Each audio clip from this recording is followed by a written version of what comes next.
Hello students, आज हम fish biology का टॉपिक लेंगे excretion and osmoregulation. Excretion. In animals, some metabolic waste are eliminated through the gut and the skin.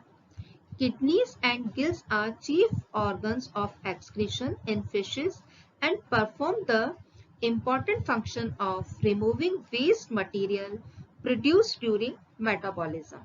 Skin also is partly excretive in function, serving to remove carbon dioxide. जो fishes हैं उनमें osmoregulation भी होता है, जो कि इनमें water और सॉल्ट का बैलेंस को वो कंट्रोल करते हैं. ये कंट्रोल होता है इनमें बिटवीन बॉडी, जो फिश की बॉडी फ्लूइड होता है और जो उसका सराउंडिंग वाटर होता है. बॉडी के फिश की बॉडी फ्लूइड और सराउंडिंग वाटर में वाटर और सॉल्ट का बैलेंस करने के लिए इनमें ऑस्मोरेगुलेशन का प्रोसेस होता है. और ये जो ऑस्मोरेगुलेशन का प्रोसेस होता है फिशेस में, वो मेनली गिल्स और किडनी के द्वारा होता है. Excretory organ. फिशेस में जो एक्सक्रीटरी ऑर्गन होता है वो किडनी है. The fish kidneys are paired and elongated structure. These are placed above the alimentary canal and lie close to the vertebral column. The adult teleostean kidney is generally divided into two parts, first head kidney and second trunk kidney. Marine teleostean kidney. जो marine water में fishes पाई जाती हैं उनकी kidney का structure पढ़ेंगे, जैसे कि डायग्राम में फर्स्ट दिखाई दे रही है type 1. In this type the two kidneys are fused completely and there is no clear cut distinction between head and trunk kidney. जैसे कि आप इसमें फर्स्ट टाइप में देख रहे हैं, इनमें किसी तरह का कोई क्लियर कट डिस्टिंक्शन नहीं है हेड एंड ट्रंक रीजन में. नाउ सेकेंड टाइप में, in this type the head and trunk kidneys are distinct. The anterior part of the trunk kidneys are separate while the middle and posterior parts are fused.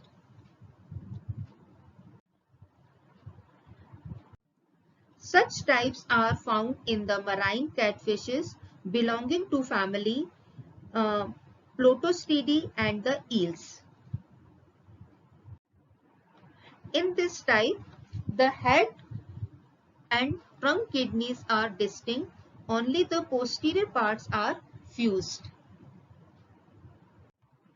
Next, type of 4.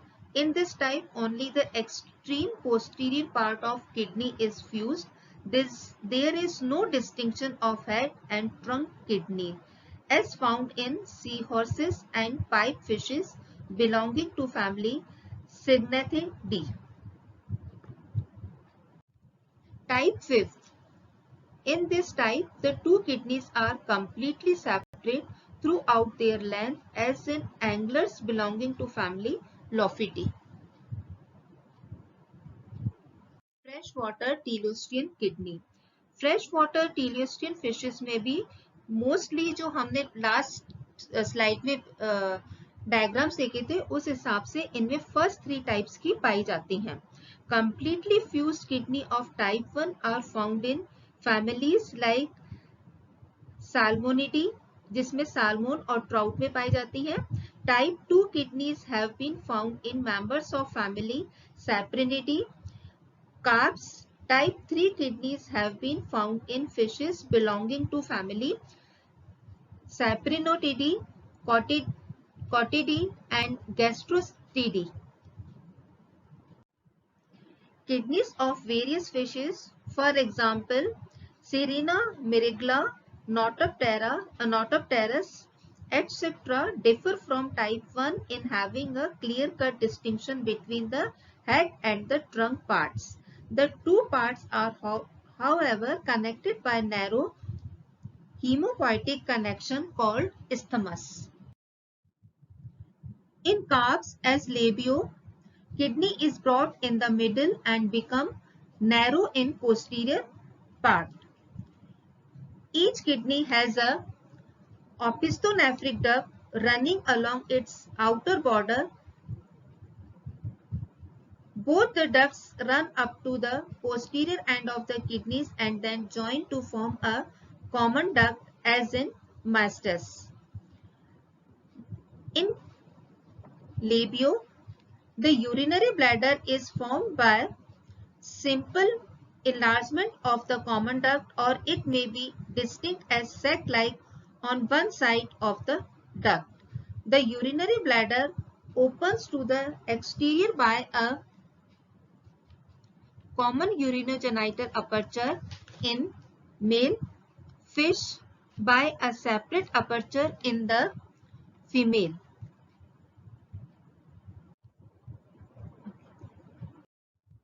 Histology of the kidney of freshwater teleost. Histology देखने से पहले हम ये देखेंगे जो fishes हैं उनमें kidneys का इवोल्यूशन किस तरह से हुआ. A kidney consists of a large number of tubules or nephrons which develop from in front backwards. The tubules of the anterior region develop and become functional in early stage of life and constitute the pronephros. Those of the more posterior region develop and become functional in later life and form the mesonephros. The ancestral craniates probably had a complete set of segmental tubules in the trunk region forming an archinephros and opening into the archinephric duct. The archinephros became differentiated into pro, meso and metanephros. A functional pronephros is found in fishes and is later replaced by mesonephric tubules. जो प्रोनेफ्रोस kidneys थी जो वो mesonephric tubules से replace हुई. These open into the pronephric duct which therefore becomes the mesonephric duct. The tubules of the more anterior region of mesonephros have a tendency to become reduced and even degenerate, getting converted into lymphoid organ. The more posterior tubules take up the excretory function and form the bulk of the adult kidney in fishes. The posterior tubules behind the pronephros are also called as opistonephros in fishes. अब हम histology of the kidney देखेंगे. जो fresh water की जो टीलियोस fishes होती हैं उनकी kidney का हम हिस्टोलॉजी देखेंगे. Histologically the trunk kidney consist of a large number of urinary tubules जिसे हम नेफ्रॉन्स कहते हैं. ये लिम्फोइड टिश्यू में पाए जाते हैं. Each nephron consist of a malpighian capsule और renal corpuscles and the tubules.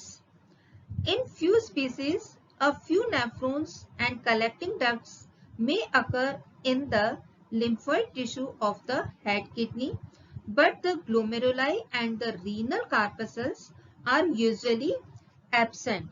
ऐसी स्थिति में जो हेड किडनी होती है वो एक तरह से एक्सक्रीटरी का फंक्शन नहीं कर पाती. अब हम एक टिपिकल नेफ्रॉन का स्ट्रक्चर देखेंगे जो कि फ्रेश वाटर टेलियोस फिशेस में पाया जाता है. First, a renal corpuscles contains a well vascularised glomerulus. इसके बाद नेक्स्ट सेगमेंट आता है which is of variable length and line with ciliated columnar epithelium. Next part आता है इसका initial proximal segment which is characterized by prominent brush border and numerous lysosomes. इसके बाद next part आता है second proximal segment with less developed brush border but numerous mitochondria. इसमें खूब सारे माइटोकॉन्ड्रिया प्रेजेंट होते हैं. नेक्स्ट पार्ट आता है नैरोअर सीलिएटेड इंटरमीडिएट सेगमेंट, जो कि सेकंड प्रॉक्सिमल सेगमेंट और डिस्टल सेगमेंट के बीच का पार्ट होता है. नेक्स्ट अ नैरोअर डिस्टल सेगमेंट, जिसमें क्लियर सेल्स होती हैं और इलोंगेटेड माइटोकॉन्ड्रिया प्रेजेंट होते हैं. Next last is collecting duct system lined with cuboidal and goblet cells. ये स्लाइड है जिसमें हम transverse section of trunk kidney का दिखाई दे रहा है. इसमें ये ग्लोमेरुलस है, नेक सेगमेंट है, यूनिफेरस ट्यूब्यूल्स, ब्लड कैपिलरीज और लिम्फोसाइट्स और ग्लोमेरुलस दिखाई दे रहे हैं. नेक्स्ट इसी में ही डायग्राम है transverse section of head kidney, जिसमें वेन और इंटररीनल पार्ट दिखाई दे रहे हैं. नेक्स्ट हम देखेंगे histology of the kidney of marine teleost fishes. ये जो फिशेस होती हैं, इनमें जो किडनी का स्ट्रक्चर होता है उसमें जो ग्लोमेरुलाई होता है वो लेस डेवलप होता है, इसलिए इनको अग्लोमेरुलर नेफ्रॉन भी कहते हैं. The nephron of marine teleos typically consist of these parts. First है, इसमें जो रीनल कार्पसल्स होते हैं उनका नंबर कम होता है. ये पुअरली वेस्कुलराइज्ड होते हैं and grown mostly into non functional structure. Second, इनमें शॉर्ट नेक सेगमेंट प्रेजेंट होता है. थर्ड, 2 या 3 प्रॉक्सिमल सेगमेंट्स प्रेजेंट होते हैं and intermediate segment is present. Next, distal segment absent होता है इनमें. Next, the collecting tubules led off directly from the proximal segment to open into the collecting duct. Next, physiology of excretion. The glomerulus and the Bowman's capsule act together as ultrafilters where the blood is filtered under high pressure. The excretory fluid flows through the renal tubules and is driven by the net filtration pressure, and the movement of the long cilia located in the next segment and the cilia of the cells of other segments. Sodium and chloride ions are almost completely reabsorbed from the ultrafiltrate. Glucose too is largely removed from the filtrate. जो fresh water टीलियोस fishes होती हैं, उनमें जो kidney है, उनमें ये excretory organ function करती है for the minor nitrogenous component.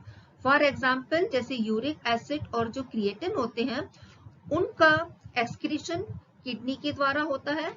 लेकिन जो मेजर नाइट्रोजीनियस वेस्ट होते हैं, फॉर एग्जाम्पल यूरिया और अमोनिया, ये इन फ्रेश वाटर टीलियोस में गिल्स के द्वारा रिमूव किए जाते हैं. इन मराइन टीलियोस, इसमें जो किडनी होती है वो एक स्पेसिफिक फंक्शन करती है. ये magnesium sulphate, sodium, potassium, calcium, ये जो आयंस होते हैं, इनको ये रिमूव करती है. ये जो सल्फेट, मैग्नीशियम, कैल्शियम और जो पोटेशियम होते हैं, ये इनके एलिमेंट्री कैनाल में सी वाटर के साथ एंटर कर जाते हैं और इन आयंस को ये किडनी रिमूव करती है. यूरिन फ्लो जो होता है वो फ्रेश वाटर टीलियोस में मराइन टीलियोस से ज्यादा होता है, और इन फिशेस में एक्सक्रीशन के दौरान जो फिल्ट्रेशन और जो रीएब्सॉर्प्शन का जो प्रोसेस होता है, उनमें ये प्रोसेस जो होता है ये कई तरह के हार्मोन्स के द्वारा कंट्रोल होता है. इस तरह से स्टूडेंट्स आज हमने जो फिशेस हैं उनमें किडनी का स्ट्रक्चर देखा, उसकी हिस्टोलॉजी के बारे में पढ़ा हमने। और अब हम नेक्स्ट लेक्चर में osmoregulation and ionic balance in fishes देखेंगे, जिसमें फ्रेश वाटर और मराइन वाटर में अलग तरह का पाया जाता है, क्योंकि उनका जो सराउंडिंग वाटर होता है उनमें आयंस की कंसंट्रेशन भी अलग अलग तरह की होती है। तो वो अब हम नेक्स्ट लेक्चर में देखेंगे। Thanks class.